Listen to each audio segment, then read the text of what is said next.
Hello வணக்கம் செல்ல பிள்ளைங்களா. இன்றைக்கி அம்மா சிம்பிளாக ஒரு கிரேவி மாதிரி குழம்பு மாதிரி வைக்க போகிறேன். இது பாருங்கள், இது கருணக்கிழங்கு இது இந்த மாதிரி நேற்று வறுத்தம் பார்த்திங்களா, மீதி இருக்குதுல்ல, அதெல்லாம் வேஸ்ட் ஆகிடும். அதை வச்சு இன்றைக்கி தயிரும் இந்த கிரேவி தான் இன்றைக்கி சாப்பாடு. இன்றைக்கி ரசம் இருக்குது வீட்டில் பாருங்கள். இதை வந்து கருணக்கிழங்கு பச்சையாக தாளிக்கக்கூடாது, ஒரு மாதிரி அரிக்கும் இல்லை பிள்ளைங்களா. அதனால் ஒரு ஆவி வச்சு இந்த தண்ணியை கீழே ஊற்றிடணும். அதனால் இது வேகட்டும். அதுக்கு என்னென்ன பொருளுங்க போடுறன்றது அம்மா சொல்கிறேன் உங்களுக்கு.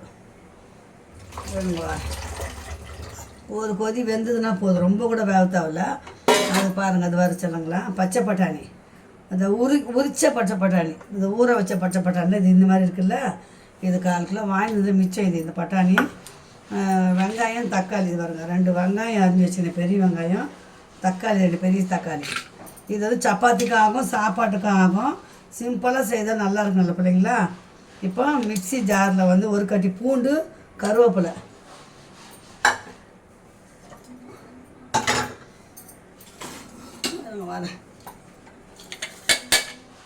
கருவேப்பிலை தூக்கி போட்டுருவோம். ஹெல்த்துக்கு நல்லது அரைச்சி சாப்பிட்டா. பூண்டு, கருவேப்பிலை பாருங்கள், 1 ஸ்பூன் சோம்பு, 1 ஸ்பூன் சீரகம். இதை வந்து நம்ம வந்து மிக்சியில் வந்து அரைச்சிட்டு வந்துடலாம். ஒரு சின்ன 1 இன்ச்சு அளவு இஞ்சி போட்டுக்கோங்க.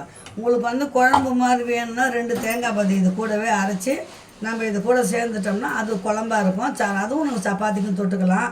தேங்காய் வந்து ராத்திரில் வேண்டான்றதுக்கோசரம் நான் எங்களுக்கோசரம் தேங்காய் போடாமல் செய்கிறேன் சில பிள்ளைங்களா. நீங்கள் தேங்காய் போடுறது வந்து 2 தேங்காய் பாதி, ஒரு 4 முந்திரி போட்டுக்கோங்க. இது கூடவே போட்டு நல்லா மைய அரைச்சிட்டு பேஸ்ட்டு மாதிரி எல்லாம் வெங்காயம், தக்காளி அம்மா வதக்குவேன். இந்த காயும் போடுவோம். இந்த பச்சை பட்டாணி நல்லா வதங்கி நல்லா வெந்து வரும்போது சிட்டிக்கை கொஞ்சமாக மிளகாத்தூள், மஞ்சத்தூள் போட்டுட்டு இந்த தேங்காய் அரைச்ச பேஸ்ட்டை ஊற்றிட்டோம்னா சூப்பரான குழம்பு ரெடி ஆகிடும். கருணக்கிழங்கு குழஞ்சிடும், அதனால் 2 உப்பு போட்டுக்கலாம். உப்பு போட்டோம்னா நெத்தாக இருக்கும், சாப்பிட்றதுக்கு நம்ம சாப்பாட்டில் நல்லாயிருக்கும். கருணக்கிழங்கு பட்டாணி இதை செஞ்சு சாப்பிட்டு பாருங்கள், சூப்பராக இருக்கும். சாதம் வடிச்சிட்டு அப்படியே அதில் பிசைஞ்சு சாப்பிட்டுக்கலாம். நான் தயிர் இருக்கிறதால இன்றைக்கி எதுவும் குழம்பு மாதிரி வைக்கல, கிரேவி மாதிரி தான் பண்ண போகிறேன் இன்றைக்கி. கொஞ்ச நேரம் வெந்தாலே போதும், ரொம்ப வேக வேண்டாம், மாவு மாதிரி ஆகிடும். இன்னும் கொஞ்ச நேரம் வேகட்டும் இல்லைங்களா. அதுக்குள்ளே அம்மா வந்து இதெல்லாம் அரைச்சிட்டு வந்துடுறேன்.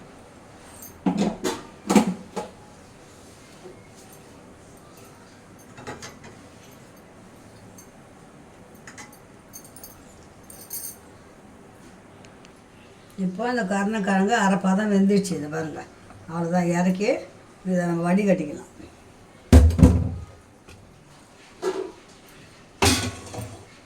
கடாய் நல்லா காயிட்டோம், கடகடன்னு தாளிச்சு. இப்போ கடாய் நல்லா காஞ்சிச்சு, எண்ணெய் ஊற்றிக்கலாம். ஒரு 50 கிராம் எண்ணெய் ஊற்றிக்கோங்க.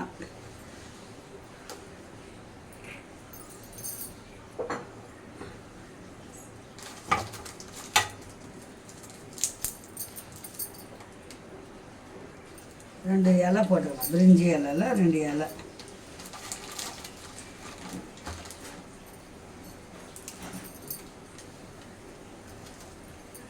பட்டை,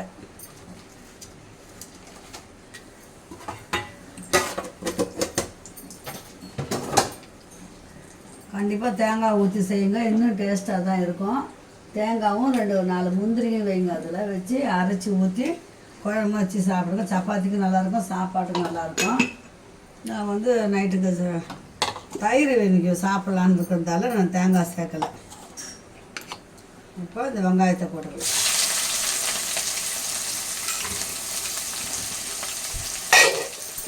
வெங்காயம் வந்து நல்லா வதங்கணும்.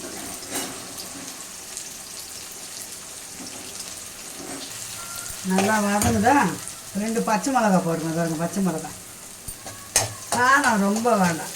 இப்போ இந்த கிரேவி பண்ணிங்கன்னா நல்லா ஒரு தக்காளி ரசம் வச்சுக்கலாம். நான் ரசம் இருக்குது, பழைய ரசம் நேற்று வச்சது, அவருக்கு கொடுக்க மாட்டேன்ல, அதனால அவருக்கு தயிரில் மோர் அதெல்லாம் திருப்பி கொடுத்துக்கலாம் அப்படின்ற ஐடியாவில் தேங்காய் இல்லாமல் செய்யணும் பிள்ளைங்களா. நீங்கள் தேங்காய் ஊற்றி குழம்பு மாதிரி வச்சுட்டு மிளகு ரசம், மிளகு சீரகம் நல்லா ஜாஸ்தியாக போட்டு ரசம் வச்சு சாப்பிடுங்க. வெஜிடபிள் சாப்பிட்ற நாளில் சூப்பராக இருக்கும். இப்போ 2 நல்லா வதங்கிச்சிங்களா. அது உங்கள் தக்காளி,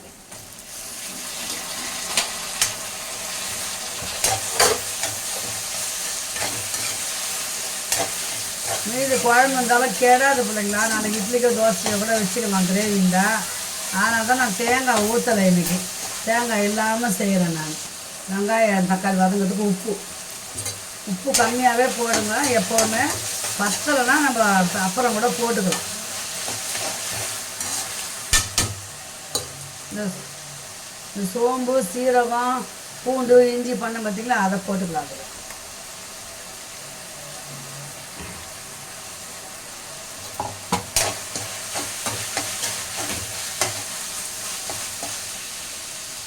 இப்போ நம்ம பச்சை பட்டாணி வேக வைக்கல இல்லைங்களா, அதனால் பச்சை பட்டாணி அதில் போட்டுக்கலாம். அது கொஞ்சம் நல்லா வதங்கும் போது வேகணும். கொஞ்சம் அப்படியே வேகணும்னா இந்த வதங்கும் போதே போட்டுட்டேன்.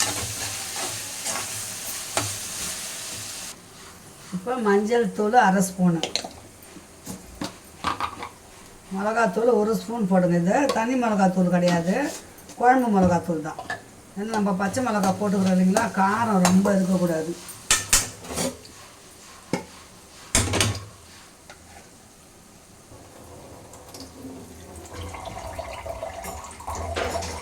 இப்போ இந்த வேக வச்ச கருணைக்கிழங்கு போட்டுக்கலாம்.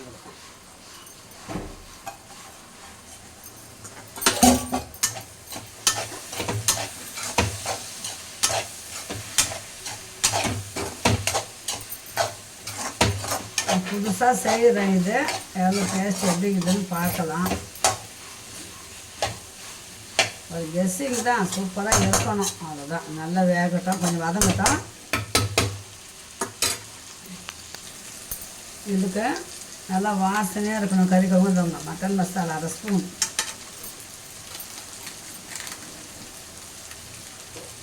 கரம் மசாலா 1/2 ஸ்பூன், அவ்வளோதான். இப்போ நம்ம தேவையான அளவு தண்ணி ஊற்றிக்கலாம். இந்த நல்லா இது கொதித்து வரும்போது தான் கிரேவி மாதிரி வரும்போது தேங்காய் 2 பத்தை, 4 முந்திரி, 2 சோம்பு வச்சுங்க. முந்திரி இல்லாதவங்க உடச்சக்கலை வைப்பாங்க. எனக்கு உடச்சக்கலை வச்சா பிடிக்காது பிள்ளைங்களா, நம்ம உடச்சக்கலை வைக்க மாட்டேன். இவ்வளோ தான் குழம்பு. இன்னும் வந்து நல்லா சுண்டி வரணும். தேவைப்பட்ட வேகணும் இல்லைங்களா, கொஞ்சம் தண்ணி ஊற்றிருக்கிறேன் அம்மா. நல்லா கொதி வரட்டும். உப்புலாம் பார்த்துக்கின்னு எப்படி இருக்குது டேஸ்ட்டுன்னு உங்கள்கிட்ட சொல்கிறேன் நான். ஒரு 10 நிமிஷம் அப்படியே ஸ்லோவில் இருக்கட்டும், வேகட்டும். வெந்ததுக்கப்புறம் கொத்தமல்லி போட்டு இறக்க வேண்டியது. பார்த்திங்களா, குழம்பு பட்டாணி கருணைக்கிழங்கு அப்படியே கிரேவி மாதிரி நல்லா கொதிக்குது. நல்லா இன்னும் கொஞ்சம் சுண்டட்டும்.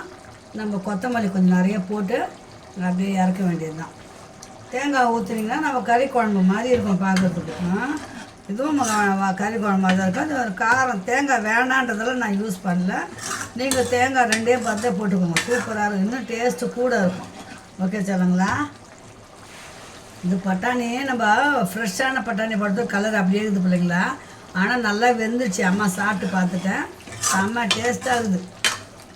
மட்டன் கிரேவி மாதிரியே இருக்குது பார்க்குறதுக்கு டேஸ்ட்டு. செஞ்சு பாருங்கள், நல்லா இருந்ததுன்னா அம்மாக்கிட்ட சொல்லுங்கள். இப்போ இந்த சமயத்தில் கொஞ்சம் நிறைய போடுங்க கொத்தமல்லி. என்கிட்ட கொஞ்சம் தான் இருக்குது பிள்ளைங்களா, நான் கொத்தமல்லி போடுறேன். கொத்தமல்லி அவ்வளோதான். நல்லா ஒரு மிளகு ரசம் வச்சுக்கோங்க. தக்காளி கொஞ்சம் நிறைய போடுங்க, வச்சு ரசம் வச்சுக்கின்னு சாப்பிடுங்க. ரொம்ப டேஸ்ட்டாக இருக்கும். வெஜிடபிள்னால இந்த மாதிரி செஞ்சு சாப்பிடுங்க. ஓகே, பாய் சொல்லுங்களா. சாதம் வைக்க போகிறேன், இறக்கிட்டு சாதம் வைக்க போகிறேன். பாருங்கள் பிள்ளைங்களா, அவ்வளோதான், முடிஞ்சிச்சு. சூப்பரான பட்டாணி கருணைக்கிழங்கு கிரேவி. அந்த மட்டன் மசாலா ரேஞ்சுக்கு இருக்குது வாசனை கும்முன்னு. கொத்தமல்லிலாம் போட்டாச்சு, எண்ணெய் பிரிஞ்சு வந்துச்சு பாருங்கள். அவ்வளோதான். இது இறக்கிட்டு நம்ம சாதம் வைக்கணும். சாப்பாட்டுக்கு, தோசைக்கு, சப்பாத்திக்கு எதுக்கு வேணாலும் இந்த மாதிரி செஞ்சு சாப்பிட்லாம். ரொம்ப ரொம்ப டேஸ்ட்டாக இருக்கும் பிள்ளைங்களா. அந்த பக்கம் ஒலை கொதிச்சிச்சு, அரிசியை போட்டுக்கலாம்.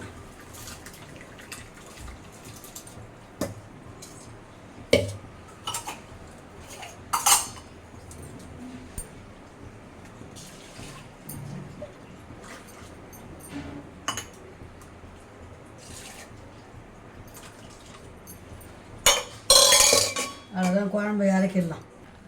சாதம் வேகுது பிள்ளைங்களா. இன்னும் கொஞ்சம் நேரம் சாதம் வச்சிட்டோம்னா நம்ம வேலை முடிஞ்சிடும். சாதம் வெந்துச்சு பிள்ளைங்களா. சாதத்தை வச்சுட்டு அம்மா வந்து இந்த குழம்பு வந்து ரெசிபி ஃபுல்லாக உங்களுக்கு சொல்லியிருப்பேன். இப்போ 4 பேருன்னா இந்த குழம்பு அப்படி தேங்காய் ஊற்றாத செஞ்சாலே ஒரு வேளைக்கு போதும். என்ன 2 வேளைக்கு வேணும்னா நீங்கள் தேங்காய் பதம் நான் சொன்ன மாதிரி தேங்காய் பதம் ஊற்றி குழம்பு வச்சு சாப்பிடுங்க. ரொம்ப ரொம்ப டேஸ்ட்டாக இருக்கும் பிள்ளைங்களா. பாய் செல்லங்களா. அம்மா சாதம் வடிக்க போகிறேன். தயிர் சிலிப்பிடுவேன். இப்போது தயிர் சிலிப்பி வச்சிட்டோம்னா கொஞ்சம் கொத்தமல்லி போட்டோம்னா தயிர் ஊற்றின்னு சாப்பிட்டுக்கலாம். இந்த குழம்பு பாருங்கள், சூப்பரான கருணக்கிழங்கு, ஃப்ரெஷ்ஷான பட்டாணி, பச்சை பட்டாணி. உங்களுக்கு பச்சை பட்டாணி கடையில் வாங்கலாம், கிடைக்கலனால நைட்டில் அந்த ஸ்டோர் கடைகளில் விற்கும். அதை வாங்கி ஊற வச்சுட்டு இந்த மாதிரி குழம்பு வச்சு சாப்பிடுங்க. ஹெல்த்துக்கும் நல்லது பிள்ளைங்களா. பட்டாணி அப்பப்போ சேர்த்துக்கிறது. காய் எந்த காய் வேணும் சொன்னால் இன்றைக்கி கருணக்கிழங்கு வந்து அதை போட்டு நான் செஞ்சுக்கிறேன். செம்ம டேஸ்ட்டாக இருக்குது பிள்ளைங்களா. செம்ம உண்மைக்கே சொல்கிறேன். நீங்கள் செஞ்சு பார்த்துட்டு சொல்லுங்கள் அம்மாவுக்கு. ஓகே, பாய் சேனலில் இந்த வீடியோ இதோட முடிச்சிடலாம். மீண்டும் ஒரு நல்ல வீடியோ சந்திக்கலாம். பாய்.